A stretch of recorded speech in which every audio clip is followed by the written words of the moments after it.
Mei 1998, Indonesia berada di ambang kehancuran. Di tengah krisis ekonomi dan tekanan politik, amarah rakyat meledak. Di Jakarta, Medan, Solo, dan beberapa kota besar lainnya, kerusuhan pecah. Aksi massa berubah jadi kekerasan. Toko-toko dibakar, rumah-rumah dirampok, nyawa pun melayang.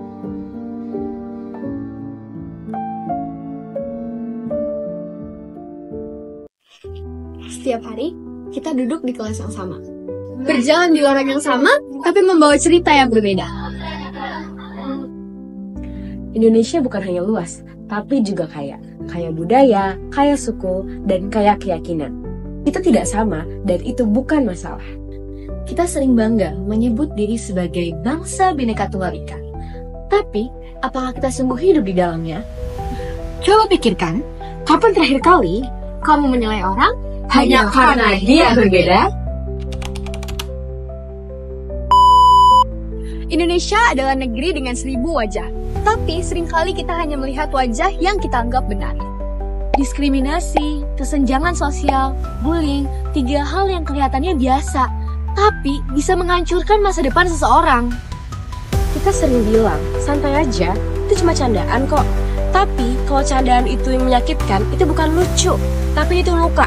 Diskriminasi masih sering banget terjadi di mana-mana. Contohnya di jalanan, di media sosial, bahkan di sekolah ini. Orang-orang yang dianggap berbeda sering kali dikucilkan, dibully, bahkan tidak ditemani. Dasar keriting! Tuh kan, dengar sendiri kan? Kalau kalian lihat-lihat ya di internet, ada tuh gereja Cilegon ditolak izinnya. Terus ada juga yang lagi doa rosario, ibadah lingkungan, malah dibubarin sama warga sekitar. Coba kalian bayangin, di Indonesia ini seolah-olah cuma ada satu keyakinan yang layak untuk dapat uang. Bayangin, anak-anak Papua dipanggil dengan nama hewan. Terus, warna kulit sama logat mereka malah jadi bahan lelucon. Gak lucu banget gak sih? Di Rempang, warga yang tinggal puluhan tahun digusur. Rumah mereka hilang, dan bahkan tanah mereka juga diambil. Untuk apa? Untuk yang lebih besar katanya. Di sekolah, bullying tumbuh subur. Karena nama yang berbeda, agama yang berbeda, dan juga penampilan yang berbeda. Padahal itu semua kan bukan alasan untuk seseorang bisa membenci. Dasar, udah jelek, pendek lagi. Gak habis pikir deh. Banyak dari mereka yang memilih diam. Namun, tak sedikit juga yang memilih untuk pergi karena merasa tidak punya tempat. Kita hidup di negara yang katanya ramah. Tapi, ramah untuk siapa? Apakah untuk mereka yang sama? Harmoni sosial tidak cukup hanya dengan berharap. Hal ini harus kita bangun oleh semua pihak. Kalau kamu diberi waktu 1 menit bicara di depan semua orang Indonesia, apa yang ingin kamu sampaikan tentang keberagaman?